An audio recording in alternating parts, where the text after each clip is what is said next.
Fatica d'ascolto. Potrei capirla se fossimo, che ne so, in una miniera. Quindi magari dopo una giornata di martello pneumatico uno effettivamente prova fatica d'ascolto. Potrei capirla in un ambiente industriale.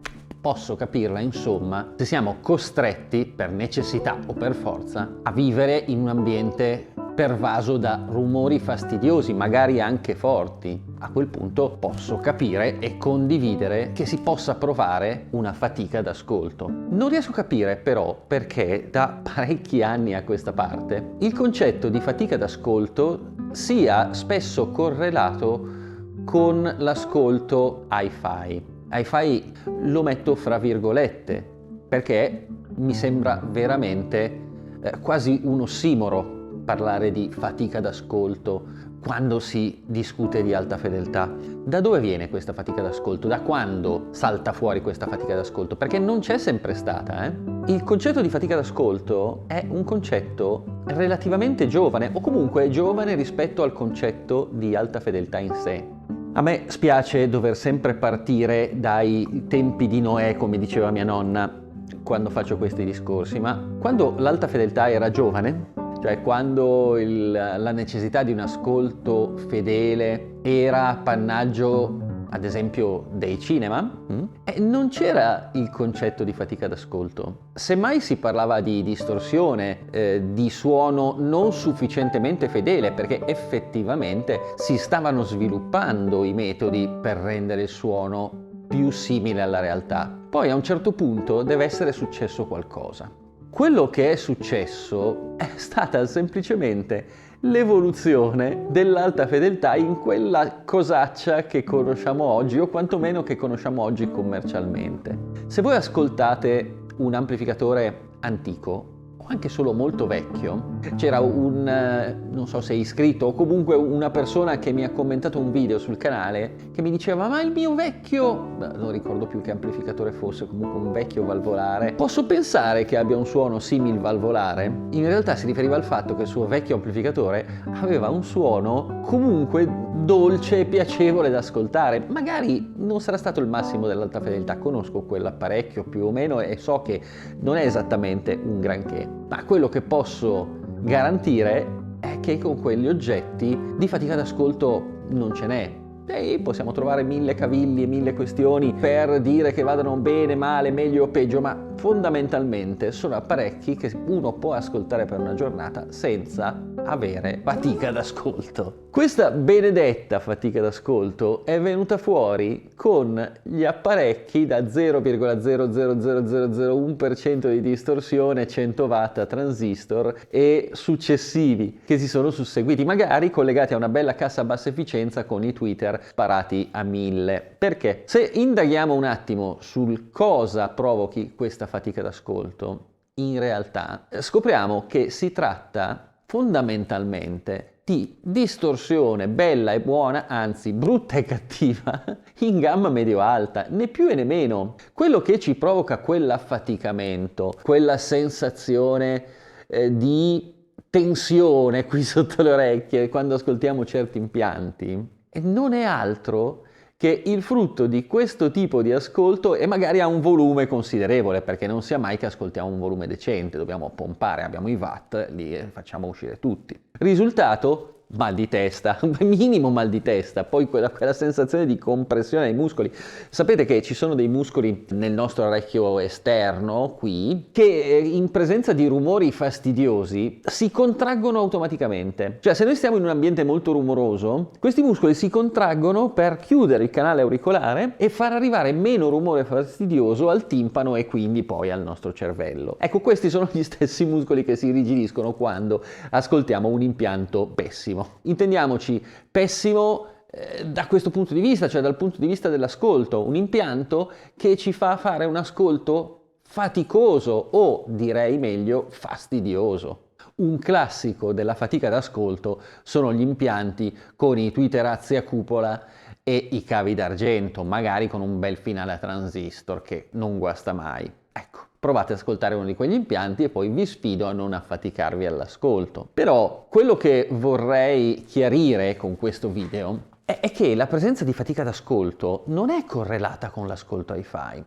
Ho letto un messaggio, un commento a un video dove un utente dice: ascolto solo più musica dal vivo, non ascolto più alta fedeltà perché così ho eliminato la fatica d'ascolto. Vabbè, è una soluzione, un pochino salomonica, ma è una soluzione. Mi viene a questo punto però la domanda: cosa cappero stavi ascoltando? Perché quando io ascolto un po' di musica, e fatti salvi gli ascolti che faccio con i clienti e gli amici, i momenti sono ormai rarissimi purtroppo, ma quando mi metto proprio comodo, spavaranzato sul divano, sulla poltrona, con i piedi davanti e mi metto un po' di musica sull'impianto, l'unica cosa che non voglio avere è fatica d'ascolto. Voglio rilassarmi, voglio sentire bene la musica, voglio godermi il momento, magari anche leggendo un libro, ma assolutamente non voglio sentire fatica d'ascolto, non voglio avere sensazioni fastidiose, voglio sentire qualcosa di bello, qualcosa che mi rilassi, qualcosa che mi metta di buon umore. Quindi, attenzione, quando siete davanti a un impianto e avvertite una sensazione di fatica, o comunque di fastidio, nel senso che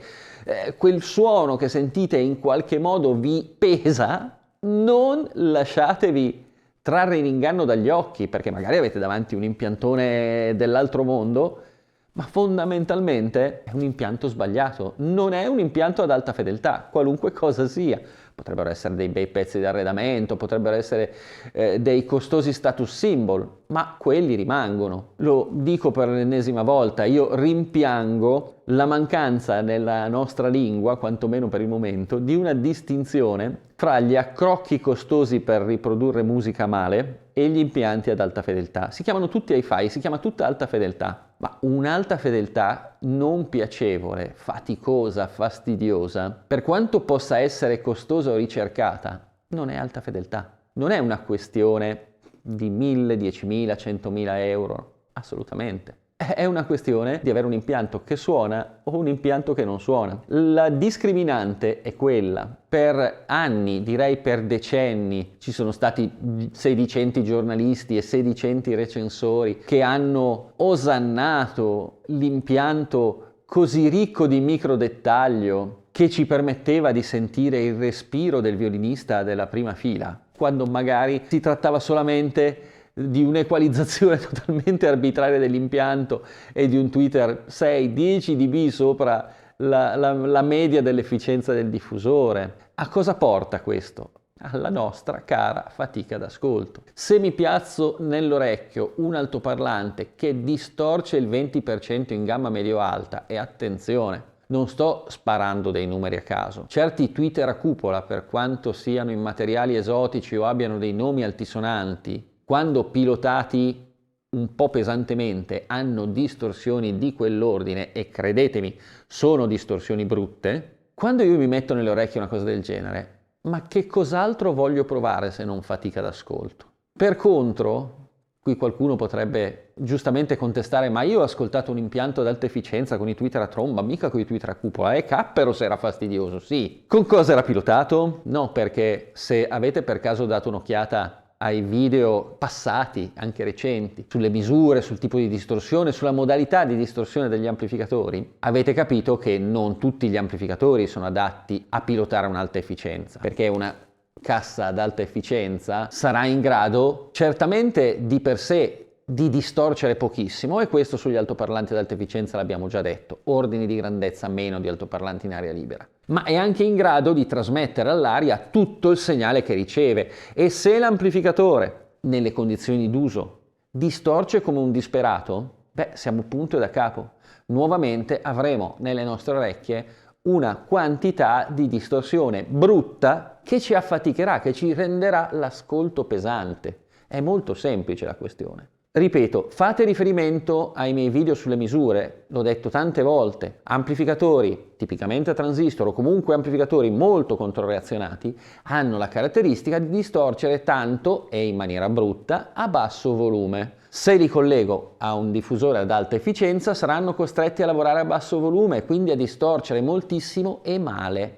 in maniera molto fastidiosa. Al contrario, se io prendo un'alta efficienza e ci metto un amplificatore a valvole di per sé molto lineare che lavora nella sua area di lavoro corretta, ovviamente, non lo sto tirando per il collo, lui distorcerà pochissimo, sarà molto semplice, mi farà passare molta informazione, avrò una riproduzione estremamente ricca di dettagli, piena di informazioni, dinamica, reale e garantito al limone non avrò fatica d'ascolto.